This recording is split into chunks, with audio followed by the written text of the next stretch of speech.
అందరికీ నమస్కారం. ఈరోజు మనం చెప్పుకోబోయే కథ శ్రీమంతుడి భార్య ముగింపు భాగం. కథలోకి వెళ్ళబోయే ముందు మీరు కనుక మన ఛానల్ని ఫస్ట్ టైం చూస్తున్నట్లయితే తప్పకుండా మన ఛానల్ని లైక్ చేయండి, షేర్ చేయండి, సబ్స్క్రైబ్ చేయండి, బెల్ ఐకాన్ క్లిక్ చేసి ఆల్ అనే బటన్ని ప్రెస్ చేయడం మర్చిపోకండి. కథని ఎక్కడ స్కిప్ చేయకుండా వినండి. మరి కథలోకి వెళ్ళిపోదామా? దీనికి ముందు 3 భాగాలు మీరు వినకపోతే విని కథ వినండి. అప్పుడు మీకు పూర్తిగా కథ అర్థమవుతుంది.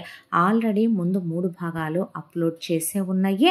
మీరు ఒకసారి వాటిని చూసి వినండి, విని ఆనందించండి. మరి ఆలస్యం చేయకుండా కథలోకి వెళ్ళిపోదామా?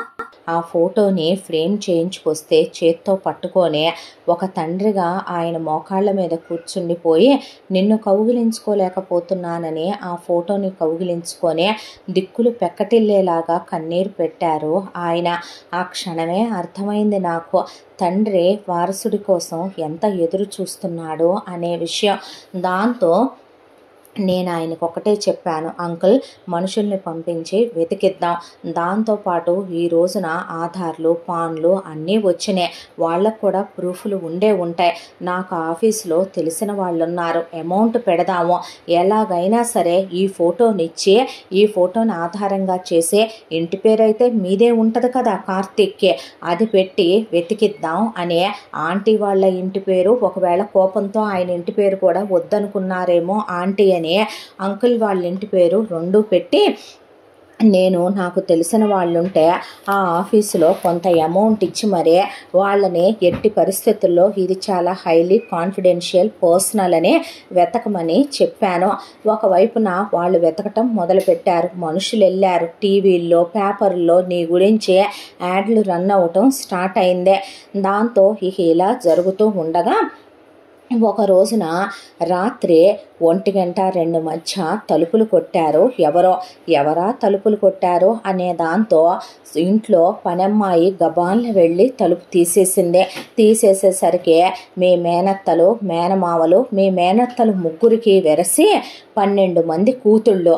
ఆ కూతుళ్ళకి పెళ్ళిళ్ళు అయిపోయి వాళ్ళ అల్లుళ్ళు, వాళ్ళ వియ్యాల వాళ్ళు, బంధువులు, చుట్టాలు, వాళ్ళ చేతిలో ఉండే రౌడీలు, గుండాలు ఒక 100 మంది లోపలికి వచ్చారు. వచ్చేసరికి నేను నిద్ర లేచి బయటకు వచ్చాను. ఆ రోజు నేను ఇంట్లోనే ఉండమన్నారని అంకుల్, నేను అదే రోజు ఇంట్లోనే ఉన్నాను. దాంతో పిన్ని కూడా లేచి, సుకన్య పిన్ని బయటకు వచ్చిందే. ఏంటి ఇలా వచ్చారు విషయమని పార్థసారథి అంకుల్ అడిగారు. అడిగేపాటికి ఏంటన్నయ్య వారసుడి కోసం వెతుకులాట మొదలైందంట. అది ఎప్పుడో నిన్ను వదిలేసి నిన్ను కాదనుకొని ఉత్తరాలు రాసిపెట్టి వెళ్ళిపోయిందిగా ఆ వెలయాలు. వెళ్ళిపోయిన అదే ఎవడో ఒకడితో ఎక్కడో చోట ఏ పెళ్ళో చేసుకొని కొడుకుని పెట్టుకొని ఎక్కడో చోట సెటిల్ అయిపోయి ఉంటుంది. దాని తమ్ముడు కోసమని ఇది ఇంకా పెళ్లి చేసుకోకుండా ఎదురు చూస్తూ కూర్చుందగాని గుమస్తాగాడి కూతురు వాడెప్పుడో దేన్నో దాన్ని పెళ్లి చేసుకొని పిల్లల్ని కనేసే ఉంటాడు. ఆ వారసుడు నీ వారసుడేనని, అసలు నీకే పుట్టాడని గ్యారంటీ ఏముందన్నయ్యా? అదంతా మర్చిపో నువ్వు. ఎన్నాళ్ళు నువ్వెప్పుడెప్పుడు పోతావా? నువ్వు పోతే ఈ కోట్ల రూపాయల ఆస్తులు, వ్యాపారాలు ఎప్పుడు మాపరం అవుతాయా అని మేము 1000 కళ్ళతో ఎదురు చూస్తుంటే నువ్వేంటే కొత్తగా పిఏగా వచ్చి ముష్టిదానివి, అడుక్కునేదానివి, నీ పనేదో నువ్వు చూసుకొని వేసిన బిచ్చం తీసుకొని అడుక్కొని వెళ్ళిపోవాలి. కానీ అలా కాకుండా కుక్కకి విశ్వాసం ఎక్కువ అన్నట్టు నీ విశ్వాసం చూపించటానికే ఇతను బిచ్చం వేస్తున్నాడు కదా అని ఆ బిచ్చం, ఆ ముష్టి ఏరుకొని బతికేయాలి. కానీ అలా కాకుండా వారసుడే ఫోటోలు గీయించటం, వారసుడి కోసం వెతుకులాటలు మొదలు పెట్టడం, ఆ తర్వాత వారసుడి గురించి ఎంక్వైరీలు మొదలు పెట్టడం, వారసుడిని తీసుకొచ్చి నీ భార్యని, నీ బావమరిదిని తెచ్చి నీ గిఫ్ట్గా ఇస్తానని ప్రమాణాలు చేశావంట ఏంటే అని నన్ను లాగి చెంప మీద కొట్టేపాటికి పార్థసారథి గారికి కోపం వచ్చి, మనుషుల పశువుల మీరు ముందింట్లో నుంచి బయటికి నడవండి అంటే నిన్నింకా ఉంచకూడదు. నిన్నుంచిన దగ్గర నుంచి నీకు వారసుల మీద ప్రేమలు పొంగుతున్నాయి. ఏమోలే నువ్వు వాళ్ళని మర్చిపోయి రాలిపోతావు అనుకుంటే మళ్ళీ నీలో ఆశలు చిగురిస్తున్నాయి. రేపు మళ్ళీ వాడొచ్చి, వాడనక నీ పెళ్ళాం వచ్చి, నీ బావమరిది వచ్చి, మళ్ళీ నీ బావమరిది దీన్ని పెళ్లి చేసుకొని పిల్లల్ని కానీ, నీ కొడుక్కి మళ్ళీ నువ్వెవరో ఒకళ్ళని చూసి వాడు పిల్లల్ని కానీ బలం పెరిగిపోతుంది కదా అన్నయ్య, ఇంకా ఉండకూడదురా నువ్వు అనే దాంతో ఆయన్ని సొంత చెల్లెళ్ళే పెడరెక్కలు విరిచి పట్టుకొని ఆయన పెద్ద చెల్లి రెండో చెల్లి చెరో కాలు పట్టుకొని ఆయన బావమరుదులో పెద్ద బావమరిది రెండో బావమరిది కలిసి ఆయన చేతులు విరిచి పట్టుకొని కత్తులు తీసుకొని ఆయన్నే ఒకళ్ళ తర్వాత ఒకళ్ళుగా మాకు ఉందే అన్నయ్య రక్తం చిందించే హక్కు అనే 6 పోట్లు పొడిచేశారు ఆయన కడుపులో. దాంతో కుప్ప కూలిపోయాడు ఆయన మనిషి. ఆస్తి పత్రాల మీద సంతకం పెట్టమంటే ఆయన చేతి మీద బూటు కాళ్ళేసి తొక్కేసిన, ఆయన గొంతు మీద కత్తి పెట్టిన, ఆయన ఐరన్ రాడ్లు పెట్టి కొట్టిన, దారుణంగా చిత్రహింసలు నరకాలు పెట్టిన ఆయన సంతకం పెట్టననే స్పృహ తప్పి పడిపోయారు. అడ్డొచ్చిన సుకన్య పిన్ని తల పగలగొట్టేశారు, చేతులు కాళ్ళు విరగ్గొట్టేశారు. ఆ తర్వాత నా తల పగలగొట్టేశారు, నన్ను దారుణంగా కొట్టారు. ఆ తర్వాత ఎటు వెళ్ళాలో ఏం చెయ్యాలో తెలియలేదో. వాళ్లే పోతారు వదిలేస్తే. రేపొచ్చి ఇది అది కలిసి వాణ్ణి చంపబోతే ఆ పెనుగులాట్లో వీటికి దెబ్బలు తగిలినయి. ఆ తర్వాత వాడిని ఇవే కత్తులతో పొడిచినయి. వాడు పోయాడని మనం పుకారు పుట్టిస్తే ఈ ఊడి జనాలు ఆ రోజు నమ్మలేదా ఏంటి? మనమే పుకారు పుట్టిస్తే రాముగాడు 25 లక్షలు తీసేశాడనే అలాగే నమ్ముతారు. జనాలదే ఉంది వెర్రి గొర్రెలు, పాత విషయాలు ఇంకా గుర్తుంటాయా అని వాళ్ళు అక్కడి నుంచి వెళ్ళిపోయారు. ఆ తరువాత ముందు నేనే స్పృహలో నుంచి బయటకు వచ్చాను. బయటకు వచ్చిన తర్వాత ముందు సునంద పిన్ని లేవలేకపోతుందే. గట్టిగా ఆవిడ కాలుకి బిగిచ్చి కట్టుకట్టి నేను అక్కడ కొన్ని కర్ర బద్దలుంటే ఆ బద్దలు సాయంతో కట్టి చేతి కట్టుకట్టి తలకు కట్టుకట్టాను. ఆ తర్వాత పార్థసారథి అంకుల్ని లేపి బ్లీడ్ అయిపోతుంటే ఆయన గట్టిగా కట్టుకట్టి అక్కడ ఒక కారు దొరికింది. ఆ కారులో ఆయన్ని వెనకాల పడుకోబెట్టి ఆవిడ పక్కన పడుకోబెట్టుకొని ఎలా డ్రైవ్ చేస్తున్నానో ఏంటో కూడా తెలియకుండా ముందు సిటీకి వచ్చి పడ్డాం. సిటీకి వచ్చిన తర్వాత మేము ఇలా పారిపోతున్నామనే విషయం తెలిసి మమ్మల్ని వెంబడించడం మొదలుపెట్టారు. ఆ తర్వాత కారు అటు తిప్పి ఇటు తిప్పి ఇటు తిప్పి అటు తిప్పి కారులో ఫ్యూయల్ కూడా చాలా తక్కువ ఉంది. దాంతో ఇలా కాదనే ఒక మారుమూలకు తీసుకెళ్లి కారు ఆపి ముందు అక్కడి నుంచి అటుగా వస్తున్న ఒక ఆటో మాట్లాడే ఆ ఆటోలోకి ముందు వాళ్ళిద్దరిని ఎక్కిచ్చేసి మా అమ్మ నాన్న ఉంటారని తెలుసు కానీ ఎక్కడుంటారో తెలీదు. సిటీ అవుట్కట్స్లో అంకుల్ కొనిచ్చిన ఫ్లాట్లో వాళ్ళు ఉంటున్నారు కాబట్టి అక్కడికక్కడే నేను మా అమ్మ నాన్నల దగ్గరికి వెళ్ళిపోమ్మనే వెళ్తే వాళ్ళ అంకుల్ని హాస్పిటల్లో చూపిస్తారనే రహస్యంగా మా నాన్న ట్రీట్మెంట్ చేయించగలడనే ముందు మా నాన్నకి ఫోన్ చేసి ఇవన్నీ చెప్పాను. చెప్పి ఆ ఫోను ఆంటీకి సేఫ్ సైడ్లో ఉంటుందని చెప్పి ఇచ్చాను.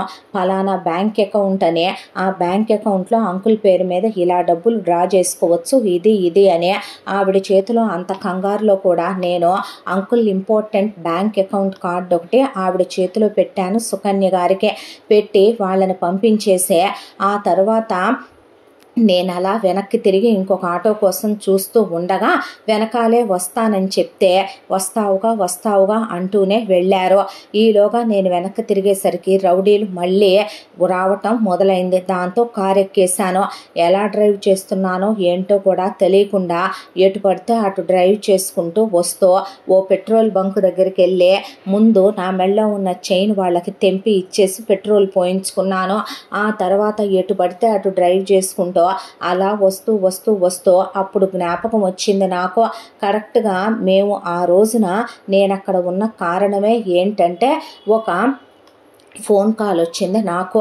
మీరు ఏ డీటెయిల్స్ అయితే ఇచ్చారో ఆ డీటెయిల్స్తో అతని పేరు కార్తీక్ అని, నాన్న పేరు పార్థసారథి, అమ్మ పేరు సునంద, నాన్నగారి ఇంటి పేరే ఉందే అనే దాంతో వాళ్ళు నాకు డీటెయిల్స్ ఇచ్చారు. పలానా ఊళ్ళో ఉంటున్నాడన్నంత వరకు చెప్పారు. దాంతో బ్రతుకు జీవుడా అనుకుంటూ ఈ ఊరి దాకా ఎలాగైనా ఫ్యూయల్ అయిపోకుండా నేను చేరుకోవాలనే వాళ్ళు నన్ను వెనకాల తరుముతున్నా వచ్చేసరికి కరెక్ట్గా ఈ ఊరికి 2 ఊళ్ళ అవతల ఇక కారు కూడా ట్రబుల్ ఇచ్చి ఆగిపోయింది. దాంతో అక్కడ దిగి ఒకవైపున రక్తం ఓడుతున్న గాయాలు, ఒకవైపున తిండి లేదు నీళ్లు లేవు, ఆపకుండా డ్రైవ్ చేస్తూనే ఉన్నాను. ఎలాగైనా వారసుని పట్టుకెళ్ళి ఆయనకు అప్పచెప్పాలనే దాంతో పరిగెత్తి వాళ్ళు ఒకవైపున నాకు రాడ్లు ఇసిరేసి కర్రలు ఇసిరేసి ఇక బతుకుతానో బతకనో అనుకున్న సిచ్యువేషన్లో ఈ ఊరి దగ్గరకు వచ్చాను. రహస్యంగా మీకోసం వెతకాలనుకున్నాను. పెద్ద వాళ్ళ ఇళ్లలోకి వెళ్ళకూడదు అనుకున్నాను. గుట్లు అడుగుతారు అనుకున్నాను. దాంతో అనుకోకుండా నేను యాదృచ్ఛికంగానే వచ్చి ఈ ఇంటి తలుపు కొట్టాను. కార్తీక్ తలుపు తీయగానే చూసి షాక్ అయ్యాను. ఇది దేవుడి మహిమ మాయ అనుకున్నాను. దాంతోనే మీ ఇంట్లో మీరు ఆశ్రయం ఇవ్వనన్నా మిమ్మల్ని బ్రతిమలాడే ఆశ్రయం పొందాను. ఆ తరువాత జరిగిన కథ అంతా మీకు తెలుసు. ఈ ఇంత దాంట్లో మీరు నన్ను ఊరి జనాలు రాగానే పంపించేస్తారేమో అనే దాంతోనే కార్తీక్ తాళి కట్టిన మౌనంగా ఊడుకున్నాను. అతన్ని నేను ప్రేమించలేదు, అతన్ని నేను వివాహం చేసుకుందామనే కోరిక నా కల్లో కూడా లేదు అనేపాటికి కార్తీక్ అలా చూశాడు. ఏంటి అలా చూస్తున్నావు? నువ్వెక్కడా నేనెక్కడా? నీ స్థాయి ఏంటి? నీ హోదా ఏంటి? నీ స్తోమత ఏంటి? ఆకాశంలో ఛత్రపతిలాగా వెలిగిపోయే ఆ సూర్య భగవానుడు లాంటి వాడివి నువ్వు. నేను భూమి మీద నడిచేటటువంటి మనిషిని. నీ కిరణాల వెలుగులు సోకాలనుకోవాలే తప్ప నీ పక్కన దేవేరుగా కూర్చోవాలనే అత్యాశ నాకు ఎప్పుడూ లేదు. నేను దీన్ని ఒక పెళ్లిగా కన్సిడర్ చేయలే. నేను ఇక్కడ ఉండటం కోసం నేను అడ్డం పెట్టుకున్న ఒక వంకనే అనుకున్నాను. నువ్వు శోభనానికి రెడీ అయిపోయావు అంటే నీకు ఒక స్త్రీ సాంగత్యం కావాలని నీ వయసుకి నీ మనసుకి తెలుస్తుంది. ప్రతి ఒక్క ఏదో సిచ్యువేషన్లో మారాలే. మీ నాన్నగారు ఎంతో గొప్ప స్టేజ్లో నిన్ను పెంచాలని, చాలా ప్రయోజకుడిని చేయాలని ఆయన ఎన్నో కలలు నాతో చెప్పారు. అలాంటిది నువ్వు ఇలా తయారైపోతే రేపు అన్ని కోట్ల రూపాయల వ్యాపారం నువ్వు చూసుకోలేవు, అంతమందిని మేనేజ్ చెయ్యలేవు. ముందు నువ్వు వ్యసనాల నుంచి దూరం అవ్వాలి అనే దాంతోనే కావాలనే ఆ రోజు నిన్ను ఒరే అరే అని అలా మాట్లాడాను. నిజానికి నిన్ను అలా అనే హక్కు కూడా నాకు లేదు. రేపు చూస్తావుగా నువ్వే. ఇక్కడి నుంచి వెళ్ళిన తర్వాత మీ నాన్నగారితో పాటు నీకు కూడా నేనే పిఏగా ఉండేదే. నాలాంటి పిఏలు ఇప్పుడు నువ్వు 10 మందిని పెట్టుకోవచ్చు. ఎందుకో తెలుసా? నీ రేంజ్ అది, నీ స్టేటస్ అది, నీ స్టేజ్ అదే. అప్పుడు నిన్ను నేను ఒరే అని పిలిచినందుకు నన్ను క్షమించు. సార్ అని నీ చుట్టూ తిరగాల్సిన వాళ్ళం మేము అన్న తర్వాత ఒరే అన్న రోజున కూడా అంత బాధ అనిపించలేదు. సార్ అనే 10 మంది పిఏల్ని పెట్టుకుంటాడనే, ప్రేమించలేదనే, డబ్బుతో లెక్క చూసినట్టు మాట్లాడుతూ తన ప్రేమని, తను కట్టిన తాళిని, తన ఆమెని ఎంత కోరుకుంటున్నాడో అతని హృదయాన్ని అర్థం చేసుకోకుండా అలా మాట్లాడేసిందనే చాలా బాధ అనిపించింది కార్తీక్కే. దాంతో ఇంకా మనం బయలుదేరాల్సిన సమయం వచ్చిందే. మనం బయలుదేరదాం, సునందాదేవి గారు వస్తున్నారా అనేసరికి లేచి నిలబడింది ఆవిడ. లేచి నిలబడేసరికి బయలుదేరుతున్నారా బాబాయ్ మీరు అన్నాక కార్తీక్ వెళదామా, మీ నాన్నగారికి నిన్ను అప్పచెప్పాలి అనేసరికి లేచి నిలబడ్డాడు మౌనంగా. నిలబడ్డ తర్వాత తలుపు తీసేసరికి ఊరి జనాలందరూ అక్కడే నుంచోనున్నారు. నుంచోనుంటే అది అని ఆ అమ్మాయి చెప్పబోతే వద్దు తల్లి విన్నాం మొత్తం మేం కూడా. వీడు మాట్లాడిన ప్రతిసారి వీడు అనొచ్చా ఇప్పుడు మిమ్మల్ని వాడిని చదివించలేదని వాడు అనకూడదేమో, దొరలు కదా మీరు అనేసరికి ఏం మాటలు బాబాయవే, ఏం మాటలు తాతయ్య అనేసరికి మీరు గొప్పోళ్ళయ్యా. మీలాంటి వాళ్ళు మాలాంటి వాళ్ళ ఊరికి రావటమే మేము చేసుకున్న అదృష్టం. ఆ అమ్మవారు అందుకేనేమో ఆ రోజున మిమ్మల్ని లోపలికి రమ్మనమనే ఆహ్వానం పలికిందే. ఏమోలే, ఇన్నాళ్లుగా మేమేం చూసామో ఏం చేశామో, మా ఊళ్ళో ఎలా ఉన్నారో ఏంటో ఆ మహానుభావురాలో ఆ మహాతల్లి ఒక్కరోజు కనీసం ఇంటి గుమ్మం దాకా కూడా వచ్చి ఎవరి కంటికి కనపడింది లేదో. నమస్కారం అమ్మా, ఇప్పుడే నిన్ను చూడటం అంటే ఆవిడ తలదించేసుకొని నిలబడిందే.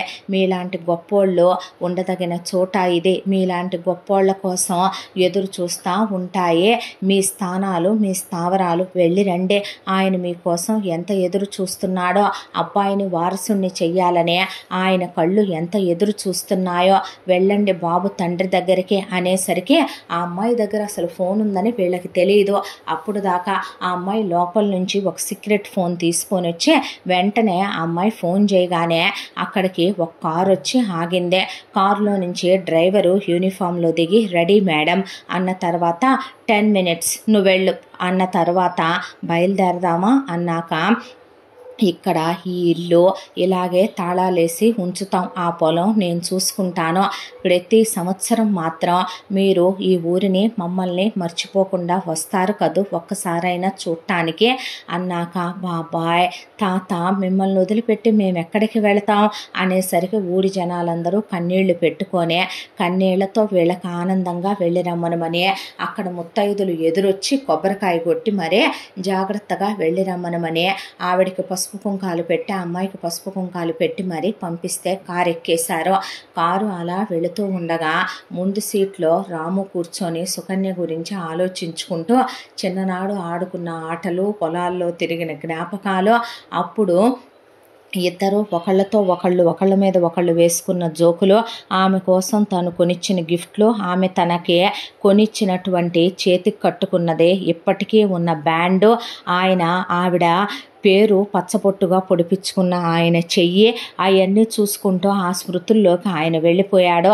సునంద ఒకవైపున భర్త ఆవిడతో గడిపిన క్షణాలు, వాళ్ళిద్దరి ప్రేమ, ఆవిడని ట్రిప్పులకి తీసుకెళ్ళటం చాలా రొమాంటిక్గా ఉండటం, ఆవిడకి గోరింటాకులు పెట్టడం, తల్లో పూలు పెట్టడం, ఆవిడకి నొసట్లో కుంకుమ పెట్టడం, ఆయన చేత్తో కాఫీ తీసుకొచ్చి పెట్టడం, నోట్లో గోరుముద్దలు పెట్టడం, కడుపుతో ఉంటే పొట్ట ముద్దు పెట్టుకోవటం, అవన్నీ జ్ఞాపకం వచ్చి కళ్ళల్లో నీళ్లు ధారలుగా కారిపోతూ అలా కారు అద్దానికి ఆ తల ఆనించి కళ్ళల్లో నీళ్లు కారిపోతున్నాయి ఆవిడకి. ఆవిడ పక్కన కార్తీక్ పక్కన గగన కూర్చొనుండగా, కార్తీక్ అంతా బాగానే ఉంది కానీ మన పెళ్ళి కాదన్నావు, అలాగే నేను నీకేమీ కానా, మా నాన్న అడిగారని తీసుకెళ్ళటం కోసమే వచ్చావా, నన్ను మర్చిపోతావా, ఇంకొకళ్ళని పెళ్ళి చేసుకుంటావా అనేపాటికి ఒక విషయం చెప్పనా కార్తీక్, మీరు జమీందారు పార్థసారథి గారి అబ్బాయి, కొన్ని కోట్ల రూపాయల ఆస్తికి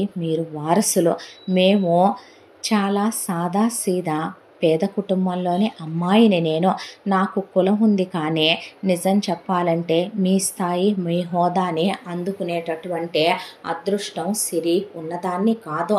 మీ అమ్మగారిని ఆ రోజున మీ నాన్నగారు చేసుకున్నారంటే వాడికి మీ అమ్మగారి మీద ఉన్న ప్రేమ ఒక పక్క, వారిద్దరి కులాలు కలిశాయనేదే మరొక పక్క, మీ అమ్మగారు కూడా ఆయనకి ధీటుగా ఉండేటటువంటి రాజవంశంలో పుట్టారన్నది నిజం.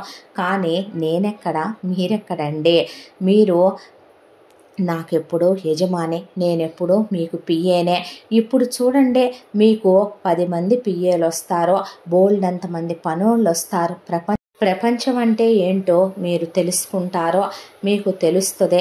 మీకు తగిన అమ్మాయి మీకోసం ఎక్కడో పుట్టి పెరిగే ఉంటుంది. ఆ అమ్మాయి చెయ్యి మీరు అందుకుంటేనే మీ అమ్మా నాన్నలకి గౌరవం, విలువ దక్కించిన వారవుతారో, మీ స్థాయి హోదా నిలబెట్టిన వారవుతారో. ఇవన్నీ ఏముందండి, ఏదో చిన్న చిన్న అట్రాక్షన్స్, ఇన్ఫాక్చువేషన్స్. అప్పటి వరకు మీ మావయ్య మిమ్మల్ని ఆడగాలి సోకకుండా పెంచేసరికి వయసులో ఉన్న నన్ను చూడగానే ఏదో చిన్న చలనం మీలో, అంతకు మించి ఏమీ లేదు అనేసింది ఆ అమ్మాయి. కార్తీక్ కళ్ళల్లో నీళ్లు తిరిగిపోయి ఆ కన్నీటి బొట్లు పక్కనే తన కాలు మీద చెయ్యేసి కూర్చుంది వాళ్ళమ్మ. కూర్చున్న ఆవిడ చేతి మీద పడ్డాయి ఆ కన్నీటి బొట్లు. ఆవిడదంతా గమనిస్తూ కూడా మౌనంగా తలదించుకొని కూర్చుంది. ఆ తర్వాత వీళ్ళు వెళ్ళటంతోనే డైరెక్ట్గా గగన వాళ్ళ అమ్మా నాన్న ఉండే ఇంటి దగ్గరికి వెళ్ళారు. గగన అసలు ఉందా లేదా, బతికిందా, చచ్చిపోయిందా, చంపేశారా అనే దిగుల్లో గగన వాళ్ళమ్మ అప్పటికే దేవుడి గదిలో నుంచి ఆవిడ రావట్లేదు. గగన వాళ్ళ నాన్న దిగుల్లో మునిగిపోయాడు. గగన చెల్లెలికి తమ్ముడికి చదువు కూడా బుర్రకెక్కట్లేదు.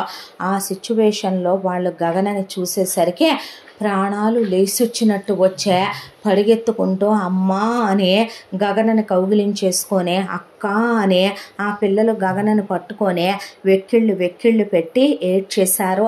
ఏడ్చేసేసరికి ఎలా ఉన్నావు తల్లి నువ్వు అని పార్థసారథి సుకన్య పరిగెత్తుకుంటూ వచ్చేపాటికి, నన్నే చూస్తున్నారే అంకుల్, పిన్ని నీకోసం ఒక గిఫ్ట్ తెచ్చాను, అంకుల్ మీకోసం 2 గిఫ్టులు తెచ్చాను అని ఆ అమ్మాయి అడ్డు తప్పుకునేసరికి వెనకాల నిలబడి ఉన్న సునంద కనిపించింది. ఆయన ఏమీ మాట్లాడకుండా సునంద వైపు చూసి సైలెంట్గా నుంచునేసరికి పరిగెత్తుకుంటూ వెళ్ళి ఆయన కాళ్ళ మీద పడిపోయిందే. కట్టలు తెంచుకున్న దుఃఖంతో తప్పు చేశానండి, నన్ను మన్నించండి, నా తొందరపాటుతోనే మీకు దూరం అయ్యి మీ ప్రేమను అర్థం చేసుకోలేకపోయాను, మీది ప్రేమ కాదనుకున్న మూర్ఖురాలిని నేను, నన్ను శిక్షించకండి, ఇంకా నన్ను దూరంగా పెట్టకండి, మీ మౌనం నన్ను శూలాలై గుచ్చుతుందండి, నేను బ్రతకలేకపోతున్నానండి, ఈ మౌనంతో నన్ను హత్య చేయకండి, మీ కాళ్ళు పట్టుకుంటానండి అని వెక్కిళ్ళు పెట్టి ఏడ్చేసరికి ముందు ఆవిడ మీద కోపం వచ్చిందే. తరువాత ఆవిడ దుఃఖం చూసి ఆయన గుండె కరిగిపోయిందే.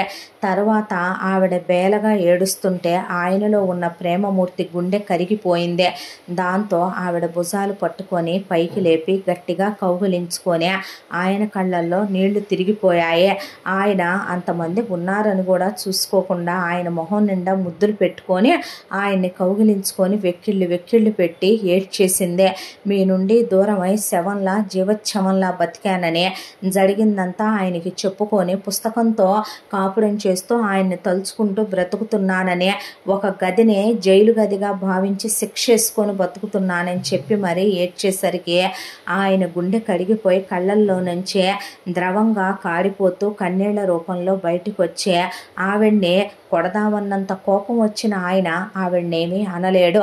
ఆవిడ ఆయన బలహీనత, ఆయన ప్రేమ. దాంతో ఆవిడ్ని దగ్గరికి తీసుకొని ఏడవకు అని కన్నీళ్లు తుడిచి గుండెలకి హత్తుకొని, ఆ రోజు తప్పు నాది కూడా ఉందిలే, నిన్నైనా గదిలోకి పిలిచి మన గదిలో నీతోనైనా నేను నా మనసులో మాట చెప్పుండాల్సిందే, నీకు తెలియదుగా నేను మౌనంగా ఉండేసరికి వాడి విషయంలో నేను నమ్మేశాననే అనుకున్నావు అని ఆవిడ్ని దగ్గరికి తీసుకునే అంత ప్రేమ ఎంత అంటే ఆయనకి, ఆయన తప్పు తన మీదే వేసుకునేంత, ఆవిడ తప్పు ఏమీ లేదు అనేంత. ఆ తర్వాత ఇక రాము వైపు చూసి, ఒరే నాకు నిన్ను కొట్టాలనుందరా, కొట్టనా అనేసరికి బావా అని వెళ్ళి ఆయన కాళ్ళు వాటేసుకొని ఆయన్ని పట్టుకొని ఏడ్చేస్తే, మీ అక్క తమ్ముళ్ళు స్వార్థపరులరా, ఏరా ఎన్నిసార్లు అనుంటాను, మీ అక్కకే కాదు నాకు కూడా నువ్వు తమ్ముడివేనని బావ బతకగొరతాడంట బావమరిదే, అలాంటిదే మొగుడు పెళ్ళాన్ని విడగొట్టేయమని నేర్పారేమిట్రా నీకు అనేపాటికి బావా అనే ఆయన్ని పట్టుకొని వెక్కిళ్ళు పెట్టి ఏడ్చేసరికి దగ్గరికి తీసుకునే, మాకు శిక్ష వేశావని మమ్మల్ని ఇలా దూరంగా తీసుకెళ్ళావని బాధపడనా, లేకపోతే మీ అక్క కోసం నా కొడుకు కోసం నీ జీవితంలో నీ ప్రేమని వదిలేసుకుని నీకు నువ్వు శిక్ష వేసుకునే పెళ్లి పేరంటం లేని బ్రహ్మచారి వెధవలా మిగిలిపోయావని బాధపడనరా సన్నాసి, నీతో పాటు ఆ అమ్మాయి కూడా అలాగే ఉండిపోయే ఆ పిల్లకు కూడా శిక్ష విధించి వెళ్ళావని నిన్ను కొట్టనా అనేపాటికి, అలా నిలబడిపోతే మిమ్మల్ని ఎవరైనా ప్రేమించాలరా, సుకన్య నిన్ను, మీ అక్క నేను, మేము మాత్రం మిమ్మల్ని ప్రేమిస్తూనే ఉండాలి, మీరు మాత్రం మమ్మల్ని వదిలేసి వెళ్ళిపోతారు, ఏరా ఎవరినైనా కొంపదీసే బావా, నిప్పులా ఉన్నాను బావా, కనీసం నా చూపు కూడా పక్కన ఆడవాళ్ల వైపు వెళ్ళి ఎరుగదు బావా, నా మనసులో ఆవిడే ఉంది, ఆ విషయం ఆవిడికి తెలుసులే బావా అనేసరికి, మరే ఎప్పుడో 16 ఏళ్ల వయసులో దొంగ ప్రమాణాలు చేసి సిగ్గు లేకుండా వెళ్ళిన నీ కోసం నేను ఎదురు చూస్తా కూర్చుంటాను, ముసలోడై తిరిగొచ్చాడన్నయ్య అనేపాటికి, నేను ముసలోడినైతే నువ్వేంటే 16 ఏళ్ల పడుచువా బాలాకుమారివా అనేపాటికి, నీకు అసలు మాట్లాడే అర్హత ఉందా అని ఆవిడ అనేసరికి, ఏమీ పోలా నీ గయ్యాళితనం, నీ మొండితనం, అందుకేగా మనుషుల్ని వదిలేసి వెళతావు, నువ్వు వదిలేసి వెళ్ళి నేనేమైనా సంతోషంగా ఉన్నానా, నువ్వు వెళ్ళాక మరి నేనే ఇక్కడ ఆనందంగా ఉన్నాను అనేసరికి, నీకు నచ్చదనే నేను కడుపు నిండా తిండి కూడా 3 పూట్ల కూడా తిని ఎరగనే, ఎన్నాళ్ళ నుంచి నేను ముసలోడిని అయిపోయానా, నీకోసమని నేను ఫిట్నెస్ మెయింటైన్ చేస్తుంటే, నీకోసమని నేను పరాయి ఆడదాని వైపు కన్నెత్తి చూడకుండా ఉంటే, నీకోసమని నేను కనీసం ఒక స్మోకింగ్ డ్రింకింగ్ కూడా అలవాటు చేసుకోలే, నీకు నచ్చదని నీకోసమని గట్టిగా మాట్లాడటం కూడా మానేశానే, నేను ఎలా ఉండేవాడిని ఎలా చేసావే నువ్వు, ఆహా నీకోసమని మా అమ్మ పోయినా మా నాన్న పోయినా నేను ఇలాగే ఉండిపోలా, నీకోసమని నాకు ఎంతోమంది ఐ లవ్ యూ చెప్పినా నేను వాళ్ళ లవ్ని యాక్సెప్ట్ చేయలే, నీకోసమని నాకు ఎన్నో మంచి సంబంధాలు వచ్చినా నేను పెళ్లి చేసుకోవాలా అనేసరికి ఆ సునంద అలా చూస్తూ నుంచుంటే నోరు తెరుచుకొని నుంచుంది గగన. చిన్నప్పటి నుంచి అంతేనమ్మా వాళ్ళిద్దరూ, అలాగే ప్రేమించుకున్నారు వాళ్ళు అని పార్థసారథి చెప్తే ఆ అమ్మాయికి అప్పుడు దాకా అర్థం కాలేదు. ఆయన వీళ్ళు ప్రేమించుకోవటం నాకు తెలుసు అంటే ఎలా ప్రేమించుకున్నారా అంకుల్ అంటే, అంతేనమ్మా వాళ్ళిద్దరూ కొట్టుకుంటారు, టామ్ అండ్ జెర్రీ లాగా ఒకళ్ళని వదిలి ఒకళ్ళు ఉండలేరు.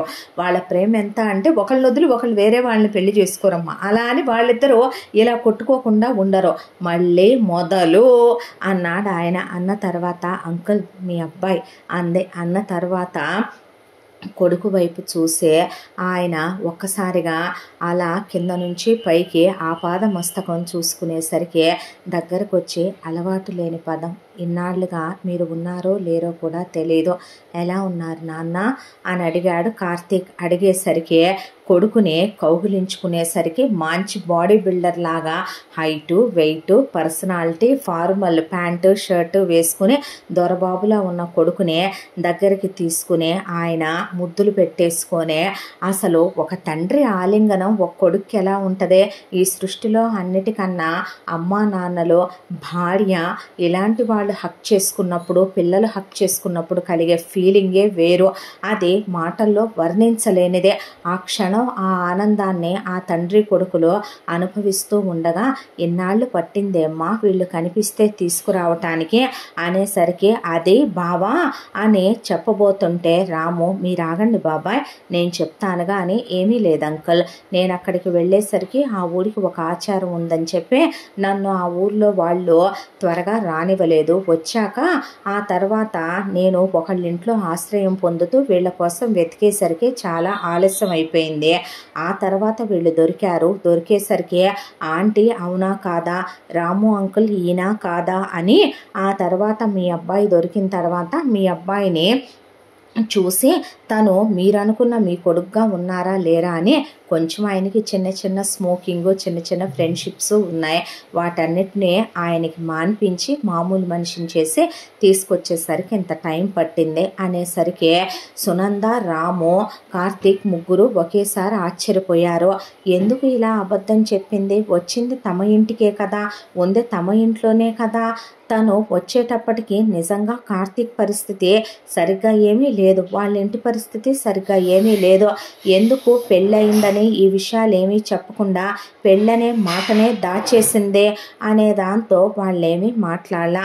ఆ తర్వాత అంకుల్ ఇంకా వెళ్దామా లోపలికి అని లోపలికి వెళ్ళి ఫ్రెష్ అయ్యి 1-2 రోజులు రెస్ట్ తీసుకున్నాక ఇక అమ్మాయి ఎప్పట్లాగానే తన డ్రెస్ తను వేసుకొని తన ల్యాప్టాప్ తీసుకొని, అంకుల్ మై ల్యాప్టాప్ అంకుల్, నేను వెళ్ళానన్న మాటే కానీ అక్కడికి వెళ్ళేటప్పుడు నా సీక్రెట్ ఫోన్ నేను తీసుకొని మన ఇంట్లో పెట్టించిన సీసీ క్యామ్స్ ఫుటేజ్లన్నీ నా ఫోన్కి కనెక్ట్ అయ్యే ఉంటాయి కాబట్టి వచ్చేసినాయి.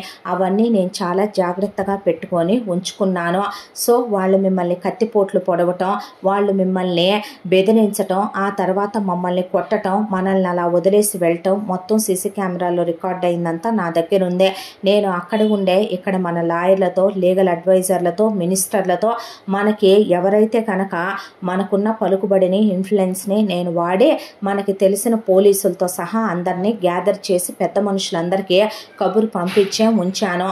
వన్స్ మీరు బయలుదేరితే కనుక మనతో పాటు వాళ్ళు కూడా బయలుదేరతారు. విత్ సెక్యూరిటీతో వెళ్ళి వాళ్ళు మన ఇంట్లోనే ఉన్నారు అంకుల్, ఇదిగోండి అని చెప్పి ఆయనకి చూపించే, ఇప్పుడు ఏం చేయాలనుకుంటున్నారో అక్కడికి వెళ్ళాక చేతురుగానే బయలుదేరదామా కార్తీక్ అనేసరికి అంత ప్రొఫెషనల్గా ఆ అమ్మాయి ఎలా ఉంటుంది అనేది వీళ్ళ ముగ్గురు చూసి ఆ అమ్మాయి వైపు ఆశ్చర్యపోయారు.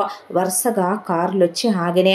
ఒక కారులో సునంద పార్థసారథి ఎక్కారు, ఒక కారులో సుకన్య రాము ఎక్కారు, ఒక కారులో కార్తీక్ నెక్కమని గగన డోర్ తీసి నుంచుంటే, అలా వద్దులే మీరెక్కండి సార్ అనేసరికి షాక్లో అలా నుంచుండిపోతే అప్పుడు వాళ్ళమ్మ మెళ్ళో పసుపు తాడు అంటూ ఉండగా గగన వాళ్ళమ్మ చేత్తో లోపలికి అనేసి ఏమీ లేదమ్మా తాయెత్తు లోపలికి వెళ్ళు అనేసరికి అమ్మా నాన్నను కూడా రానివ్వమ్మా అన్నాడు పార్థసారథి. అన్న తర్వాత వెళ్ళి మీరు ఇంకొక కారులో ఎక్కండి అనేసి తను కార్తీక్ పక్కన కూడా కూర్చోలేదు. ఎదర డ్రైవర్ పక్కన కూర్చుంటే ఇక్కడ కూర్చోవచ్చుగా, పర్లేదు సార్ మీరు కంఫర్టబుల్గా కూర్చోండి అనేసిన తర్వాత కార్లు ఒకదాని తర్వాత ఒకటి వెళుతూ మధ్యలో లాయర్ల కార్లు, పోలీసుల కార్లు, మినిస్టర్ల కార్లు, పెద్ద మనుషుల కార్లు, వీళ్ళ బిజినెస్ పార్ట్నర్ల కార్లు యాడ్ అవుతూ అసలు ఒకదాని వెనక మాలొకటి ఓదాని వెనక మాలొకటే అలా వెళుతూ వాళ్ళు ఊరికి వెళ్ళారు. వెళ్ళేసరికి ఊరిలో ఉన్న ఊరి జనాలు, చుట్టుపక్కల 10 ఊళ్ళల్లో ఉన్నటువంటి పెద్ద మనుషులు, ఊరి జనాలు లారీలతో ట్రాక్టర్లతో వచ్చి ఆగున్నారు. ఉండేపాటికి వెళ్ళటమే పార్థసారథిని చూసి భయపడిపోయారు. పార్థసారథి చెల్లెళ్ళ కూతుళ్ళు, అల్లుళ్ళు, చెల్లెళ్ళ మొగుళ్ళు. దాంతో పోలీసులు అంతా దిగేపాటికి ఆయన పోలీసుల్ని ఒక్క నిమిషం ఆగమనమనే, అమ్మా నాన్నలు మీరిలాంటి నీతి మాలిన ఆడయ్యని ముందే గ్రహించేనేమోనే, మీ బాధ్యత కూడా నన్ను తీసుకోవద్దు అని చెప్పి మిమ్మల్ని ఎంత ఇవ్వాలనుకున్నారో వాళ్ళు మీకు అంతా పెట్టారుగా, ఏం తక్కువ చేశారే మీకు? ఒక్కొక్కళ్ళకి ఆ రోజుల్లో మీకు ఇచ్చింది ఏమైనా తక్కువ? ఎంత భారీగా మీకు ఆస్తులు ముట్ట చెప్పారు అమ్మా నాన్నలో. చాలా మీ మొగుళ్ళతో వ్యాపారాలు పెట్టించారు, చాలా మీకు బోళ్ళంత డబ్బులు ఇచ్చారు, చాలా. అయినా అన్న ఆస్తి కావాలి, అన్న కుటుంబం కాపురం నాశనం అయిపోవాలి. చివరికి నా భార్యని, బిడ్డని, నా బావమరిదిని చంపించటానికి రౌడీలను పంపారు. ఆ రోజు వాళ్ళు ప్రాణాలతో తప్పించుకొని ఎక్కడికో వెళ్ళి ఓ మారుమూల అసలు ఉన్నారో లేరో కూడా తెలియకుండా వాళ్ళెక్కడో బ్రతుకు ఈడుస్తూ ఎన్నేళ్ళు నరకం అనుభవించారో. ఆ తర్వాత సుకన్యని చంపాలనుకున్నారో, గగనని చంపాలనుకున్నారో, నన్నైతే చంపేయటానికే కత్తిపోట్లు పొడిచి దారుణంగా కొట్టారో. మీలాంటి వాళ్ళకి బ్రతికే అర్హత ఉందా అని ఆయన అసలు అక్కడే ఉన్న స్టిక్స్ పెట్టి ఉన్నాయి వాళ్ళ అన్నీ అవి తీసుకొని, అబ్బో అసలు నా భూతో నా భవిష్యత్తే అన్నట్టుగా కళ్ళతో చూడలేమన్నంత దారుణంగానే కొట్టాడు పార్థసారథి గారు. చెల్లెళ్ళ మొగుళ్ళనే ఆయన వాళ్ళ ఆస్తి మీద ఆశ పడతారా? ఆయన వాళ్ళ కుటుంబాల్ని నాశనం చేద్దామనుకుంటారా? అందరినీ చిన్న భిన్నం చేసి మీరు రాజ్యాలు వెళ్దాం అనుకుంటారా? ఇది తప్పా కాదా, స్వార్థమా కాదా, ద్రోహమా కాదా అని కొట్టేపాటికి ఎక్కడ వాళ్ళు అక్కడ పడిపోయారో. పోలీసులకి తీసుకెళ్ళి అవతల పడేయమని ఆయన కేసు ఫైల్ చేయించాడు. ఆయనకున్న డబ్బు, ఆయనకున్న ఇన్ఫ్లుయెన్స్ ముందు వీళ్ళు మొత్తానికి లైఫ్లు పడి జీవితంలో జైల్లో నుంచి బయటికి రారని కోర్టు తీర్పు ఇచ్చేసింది. ఆ తర్వాత చెల్లెలు కూతుళ్ళు 12 మందిని పిలిచి ఆయన ఒక్కటే చెప్పాడు, ప్రాణాలతో ఉండాలంటే ఇండియాలో ఉండకూడదు, లేదు ఉంటామని చెప్తే కనుక మీ అమ్మలు మీ నాన్నలతో పాటు మీరు మీ పిల్లలు మీ మొగుళ్ళు ఒకప్పుడు చరిత్రలో ఉండేవాళ్ళ అన్నట్టు మీ శవాలు కూడా దొరకకుండా చేసేస్తాను నేను అనేపాటికి, వద్దు మామయ్య నీకు దండం పెడతాం అని ఆయన ఎదురుగానే అప్పటికప్పుడే టికెట్లు బుక్ చేసుకొని ఎవరికి దొరికిన కంట్రీలకి వాళ్ళు పారిపోతే అందరి పాస్పోర్ట్లో ఆయన ఇన్ఫ్లుయెన్స్తో బ్లాక్ చేయించేశాడు. వాళ్ళు మళ్ళీ ఎప్పటికీ ఇండియాలో కాలు పెట్టడానికి వీలు లేకుండా చేసేశాడు. ఆ తరువాత ఇల్లంతా రెనోవేట్ చేయించి ఇల్లంతా క్లీన్ చేయించేసిన తర్వాత అప్పుడు ముందుగా ఆయన రాముకి సుకన్యకి పెళ్లి చేయాలనుకుంటే, నేను అస్సలు చేసుకొని ముసలోడిని, ఎక్కడా మరి నువ్వు ఓ తెగ పడుచు పిల్లవే అనకూడదులే కానీ గట్టిగా 10 సార్లు స్టెప్స్ ఎక్కి దిగవే అనేపాటికి ఎంత వెటకారం ఉంది నీ దగ్గర రాము అనేసరికి, నీ దగ్గర లేదా సుక్కు అని వీళ్ళిద్దరూ పోట్లాడుకుంటూ ఉండగానే వీళ్ళిద్దరికీ ఆయన పెళ్లి జరిపించేశాడు. పెళ్లి జరిపించాక సునంద రాము చేతులు పట్టుకొని, తప్పు చేశానురా తమ్ముడు, సారీ అంది. దేనికక్క, మాట మాత్రమైనా నువ్వు సుకన్యని ప్రేమిస్తున్నానని చెప్పలేదే, చెప్తే ఏం చేసి ఉండేవారు వదిన అంది సుకన్య. ఆ రోజు వెళ్ళేటప్పుడు రాత్రికి రాత్రే మీ ఊరొచ్చి నిన్ను కూడా తీసుకొని వెళ్ళేవాళ్ళమమ్మా, అంతేగాని అన్నయ్య గారికి మాత్రం చెప్పుండేవారు కాదు. నిజంగా ఆ విషయం నాకు తెలుసుంటే అప్పుడే నేను అన్నయ్యకి చెప్పుండేదాన్ని చేసేదాన్ని, ఇదిగో ఈ పనికిమాలినోళ్ళలాగా నిన్ను తీసుకొని అలా వెళ్ళిపోనిచ్చేదాన్ని మాత్రం కాదు. మీరు వెళ్ళిపోయి ఆయనకి శిక్షేసామని మాత్రం బాధపడరే, నాకు శిక్షేసామని మాత్రం బాధపడరే, మామూలోళ్ళు కాదు మీ అక్క తమ్ముళ్ళు అనేపాటికి అయ్యో వాళ్ళని మనం ప్రేమించాలమ్మా, వాళ్ళు మన ప్రేమించరు. బావా మీరు అదే మాట ఇంకా ఎన్నిసార్లు అంటారండి, లైఫ్ అంతా అంటా సునంద అనేసరికి సరేలేండి అన్న తర్వాత వీటికేం తక్కువ లేదు అన్నాడు ఆయన. ఎంత దాంట్లో ఆవిడ చెప్పలేదు అనుకోవటానికి కూడా లేకుండా ఆవిడ పర్సనల్గా ఆయనతో చెప్పేసింది, ఇలా అమ్మాయి వచ్చిందని, ఇలా అబ్బాయి తాళి కట్టాడని, ఇలా అమ్మాయి భార్యగానే ఆ ఊళ్ళో వాళ్ళందరి ముందు ఇలా సంవత్సరన్నర ఉందని, అబ్బాయి ఇలా వ్యసనాలకు అలవాటయ్యాడని పూర్తిగా మార్చిందని, అబ్బాయికి అన్ని తెలివితేటలు జ్ఞానం వచ్చాకే తీసుకొచ్చి మీ ముందు నుంచోపెట్టిందని. దాంతో ఒకవైపున కార్తీక్ని గగన పదండి సార్ బయలుదేరండి, గుడ్ మార్నింగ్ అని వచ్చి పొద్దున్నే నిద్ర లేపటం, సార్ జాగింగ్కి వెళ్ళాలి, సార్ జిమ్కి వెళ్ళాలి, సార్ పదండి ఆఫీస్కి వెళ్ళాలి, సార్ మీకు ఇక్కడ ఈ వర్క్స్ ఉన్నాయి, సార్ ఈరోజు మీరు ఈ మీటింగ్స్కి అటెండ్ అవ్వాలి, సార్ మీరు ఇక్కడ ఇవన్నీ చూసుకోవాలి అని, నేనున్నానుగా నేను మేనేజ్ చేస్తాను, మీరు పదండి, మీరు టెన్షన్ పడకండి అని ఒకవైపు నుంచే ఆ అబ్బాయికి ఇంగ్లీష్ నేర్పించడానికి, ఆ అబ్బాయికి పల్లెటూరులో ఉన్నాడు కాబట్టి అప్పటిదాకా తెలియని అన్నీ నేర్పించటానికి పిలిపించి మరీ వీళ్ళని నేర్పించడం మొదలుపెట్టింది. ఏకసంతాగ్రహి కాబట్టి వెంటనే గ్రాస్ప్ చేసేసాడు. గ్రాస్ప్ చేసిన తర్వాత ఇక ఆఫీసుకు కూడా వెళ్ళటం మొదలుపెట్టాక ఒక రోజున చేయి పట్టుకున్నాడు గగనదే. చేయి పట్టుకొని ఏంటి సార్, ఇంకోసారి సార్ అంటే చెంప పగులుతుంది, ఏంటే అనకూడదులే కానీ ఆ రోజు నేను నిన్ను ఎంత ప్రేమించానో నీకేం తెలుసు, నిన్ను చూసిన క్షణం నుంచి ప్రాణం కన్నా ఎక్కువగా నిన్ను ప్రేమించాను. ఎవరు కావాలన్నారు ఈ డబ్బు, ఈ స్థాయి, ఈ హోదా, ఈ ప్రేమ, ఈ అనురాగం, ఈ మమకారం, ఇవన్నీ నేను కావాలనలేదు, నువ్వు నాకు వీటన్నిటినీ ఇవ్వాలని వచ్చాను అన్నావు. కానీ నేను నిన్ను మనస్ఫూర్తిగా ప్రేమించి పెళ్లి చేసుకున్నాను.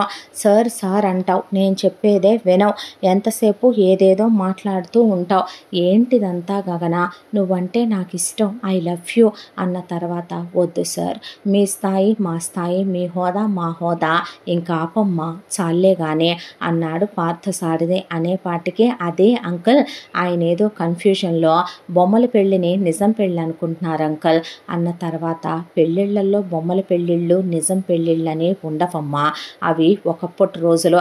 వాడు మైనర్గా ఉన్నప్పుడు, నువ్వు మైనర్గా ఉన్నప్పుడు వాడిని మెళ్ళో తాళి కట్టలేదు, వాడు 25 ఏళ్ల కుర్రాడుగా ఉన్నప్పుడు నువ్వు వాడి వయసు దానివేనని నిన్ను ఇష్టపడి వాడికి ఫీలింగ్స్ వచ్చే వాడిని మెళ్ళో తాళి కట్టాడు. ఏ హక్కుతో వాడిని ఒరే హరే అని మార్చావు మరే, ఏ హక్కుతో రాముని పక్కకి పిలిచి నిజం చెప్పినా సరిపోద్దిగా, తీసుకొని వచ్చేవాడుగా నా దగ్గరికి సునందకి చెప్పినా సరిపోయేదిగా, మరి వాడి చేత తాళి ఎలా కట్టించుకున్నావు, ఆ రోజు వద్దనలేదే, వాడిని ఎందుకు మార్చావు, నా కొడుకుగా నా ముందు నుంచోబెట్టాలని మార్చానని చెప్పొద్దు, వాడలా ఉండటం నీకు నచ్చలేదు, దాంతోనే వాడిని మార్చావు. ఏ మాకు ఆస్తులున్నాయని అంతస్తులున్నాయని నేను కూడా మా చెల్లెళ్ళ లాంటి వాడినే అనుకుంటున్నావా అమ్మా, నిన్ను నీ కుటుంబాన్ని ఏమైనా చేస్తానేమో నా కొడుకు జీవితంలోకి వస్తే ఆస్తి కోసం చేసుకున్నావనే అంటాను అనుకున్నావా, వాళ్ళు సునందన్ అన్నారేమో కానీ ఈ రోజుకి నేను ఏ రోజు సునందన్ అల్లా, ఏ సునంద అన్నానా అంటే ఆవిడ కాదని తల అడ్డం తిప్పిందే. వాడిని బావమరిదిగా కాదమ్మా తమ్ముడిగా చూశాను, తన భార్యగా కాదు, నిజం చెప్పాలంటే ఒక స్నేహితురాలిగా ఇష్టపడ్డాను. మా జీవితాల్లో అలజళ్ళ వల్ల మేము దూరం అయిపోయాం. ఎప్పుడో పెళ్ళవ్వాల్సిన వాళ్ళు ఇప్పుడు పెళ్ళై కూడా మేనల్లుడి పెళ్ళయిందాక వాడు శోభనం చేసుకోనని ఆ అమ్మాయిని ముట్టుకోకుండా కూర్చున్నాడు తెలుసా అనేపాటికి అలా చూశాడు కార్తీక్ మేనమామ వైపు. తలదించేశారు సుకన్య, రాము. వాళ్ళ ప్రేమ అలాంటిదే, మనం కొంతమందికి ఏమిచ్చినా విలువ తీర్చుకోలేమమ్మా. నువ్వు ఆ రోజు మా జీవితాల్లోకి వచ్చాక, నువ్వు వచ్చాకే నా ఇంట్లో ఒక సందడే, నువ్వు వచ్చాకే ఒక ప్రశాంతత, నువ్వు వచ్చాకే నా జీవితంలో మళ్ళీ నా భార్య బిడ్డలు నా బావుమరిది తిరిగి వస్తారు, మళ్ళీ వాళ్ళని చూస్తానని ఒక ఆశ, దానికి ఆజ్యం పోసిందే నువ్వు ఆ రోజున ఆ గీసే ఆర్టిస్టుని తీసుకొచ్చి అతనితో నా కొడుకుని గీయించిందే నువ్వు. మనుషుల్ని పంపించి వెతికిచ్చింది. నువ్వు ఆధార్ కార్డులో వాడిని పట్టుకుందే. ఆ క్షణమే అనుకున్నాను, వాడు దొరికితే, వాడి మనసులో ఎవరూ లేకపోతే, అప్పుడు దాకా వాడికి పెళ్ళి కాకుండా రాము ఉంచితే, రాము ఉంటాడని నాకు ఎటూ తెలుసు. సుకన్య కోసం వాడిని నీకిచ్చి పెళ్లి చేయాలని, నిన్ను నా కోడల్ని చేసుకోవాలనే నేను అనుకున్నానమ్మా. ఎప్పుడు నిన్ను పరాయిదానిగా చూడలేదు. నువ్వు ఎప్పుడు మెళ్ళో తాళి ఎందుకు తీయలేదు? వాడంటే ప్రేమ లేకేనా అనేసరికి అటు తిరిగి నిలబడిపోయిందే గగన. నిజం చెప్పు, హైందవ స్త్రీలు హైందవ సాంప్రదాయానికి విలువిస్తారమ్మా. కట్టుబాట్లని తెంచుకొని అలా వెళ్ళిపోలేరు. నా బిడ్డను నువ్వు తిరిగి తీసుకొచ్చిన తర్వాత నేను వాడికి తండ్రిగా ప్రేమనిస్తున్నాను, నోట్లో భోజనం తినిపిస్తున్నాను, ఒళ్ళో పడుకోబెట్టుకుంటున్నాను, వాడితో జాగింగ్కి వెళ్తున్నాను, జిమ్కి వెళ్తున్నాను, వాడితో షటిల్ ఆడుతున్నాను, టెన్నిస్ ఆడుతున్నాను. చిన్నప్పుడు వాడితో తీర్చుకోలేని ప్రతి కళ ఈరోజు తీర్చుకుంటున్నాను. కానీ ఒకటి తెలుసా నీకు, అంతా దాంట్లో వాడి మనసులో నేను ఆనందం చూడట్లా, వాడి కళ్ళల్లో సంతోషం చూడట్లా. నా భార్య తిరిగి వచ్చిందే, ఈ రోజుకి నా భార్యని నేను దగ్గరికి తీయలేదు తెలుసా అమ్మ. మేమిద్దరం దూరంగానే ఉంటున్నాం. ఎందుకంటే నా భార్య తన బిడ్డ విషయంలో కూడా తప్పు చేశానని బాధపడుతుందే. నన్ను దూరం చేసుకోవటం ఒక బాధ అయితే, వాడిని దూరం పెట్టాననే ఆ తల్లి హృదయం బాధపడుతోందే. నువ్వు ఇంకా మమ్మల్ని దూరంగానే ఉంచుదాం అనుకుంటున్నావా అమ్మా? వాడు నిజమైన ప్రేమ కావాలని కోరుకుంటున్నాడో, వాడు నిన్నిష్టపడుతున్నాడో, నువ్వు వాడిని ఇష్టపడట్లేదని నా కళ్ళల్లోకి సూటిగా చూసి చెప్పు అనేసరికి వంచిన తల ఎత్తలేదు. ఆయన గడ్డం పైకెత్తేసరికి కళ్ళల్లో నీళ్ళు, కళ్ళు ఎర్రగా అయిపోయినాయి. దాంతో ఇది చాలమ్మా, నీకు వాడు నచ్చాడనే నువ్వు వేరే చెప్పక్కర్లేదు.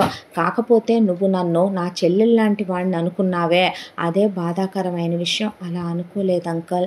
మీ స్థాయికి మీ హోదాకి చెంప పగులుద్దే ఇంకోసారి పిచ్చి మాటలు మాట్లాడావంటే అని కార్తీక్ గట్టిగా కౌగిలించుకొని పెదాల మీద ముద్దు పెట్టాడు.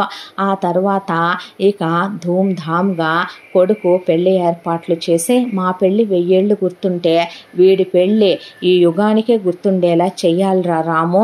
అలాగే బావా అన్నాక చాలా గ్రాండ్గా, మీరు అక్కడ చేసుకున్న పెళ్ళి నేను చూడలేదుగా అని వేద పండితుల్ని పిలిపించి భారీ ఎత్తున హోమాలు, యజ్ఞాలు, యాగాలు చేయించి, భారీగా నిశ్చితార్థం చేయించి, ఆ ఊరి వాళ్ళందరినీ అక్కడికి బస్సులు పంపించి మరీ ఇక్కడికి పిలిపించి వాళ్ళందరికీ బట్టలు పెట్టి, తన భార్య బిడ్డకి బావమరిదికి ఆశ్రయం ఇచ్చినందుకు వాళ్ళకి పేరు పేరున ధన్యవాదాలు చెప్పి, ఆయన పేరుతోనే వడ్డిచ్చి, వాళ్ళందరికీ భారీగా గిఫ్ట్లు ఇచ్చి, ఆ తర్వాత ఇక్కడ పెళ్లి చేసి నవవధూవరులకి వాళ్ళందరూ ఆశీర్వాదాలు ఇప్పించి, మీరు మా బంధువులని, ఎప్పటికీ మిమ్మల్ని మర్చిపోనని ఆ ఊర్లో ఒక బంగ్లా కట్టించుకొని, 5 ఎకరాల పొలంలోనే ఆ ఊరి అమ్మవారికి గుడి కట్టించి, ఆ రోజు 100 ఏళ్ల క్రితం పోయిన నగల కన్నా విలువైన వజ్రాలు, కెంపులు, పచ్చలు పొదిగిన నగలు మళ్ళీ ఆయన చేయించి, మా కొడుకు కోడలు వచ్చి బహుకరిస్తారు, అమ్మవారికి కుంభాభిషేకం చేయిస్తాను అని మాటిచ్చాడు పార్థసారథి.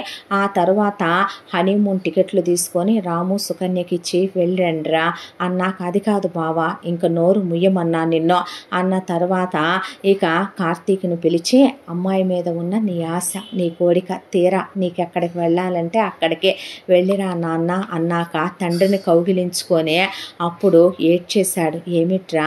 ఏం లేదు నాన్న, మీ ప్రేమే నాకు వచ్చిందని మామయ్య అంటే తెలిసేది కాదు, ఇంత అర్థం చేసుకుంటారని కల్లో కూడా అనుకోలేదు, పిచ్చివాడ వెళ్ళిరా అన్నాక, అంకుల్ మీకు ఆంటీకి కూడా ఇవిగోండి సెకండ్ హనీమూన్ టికెట్స్ అంటే, ఏయ్ అంది సునంద.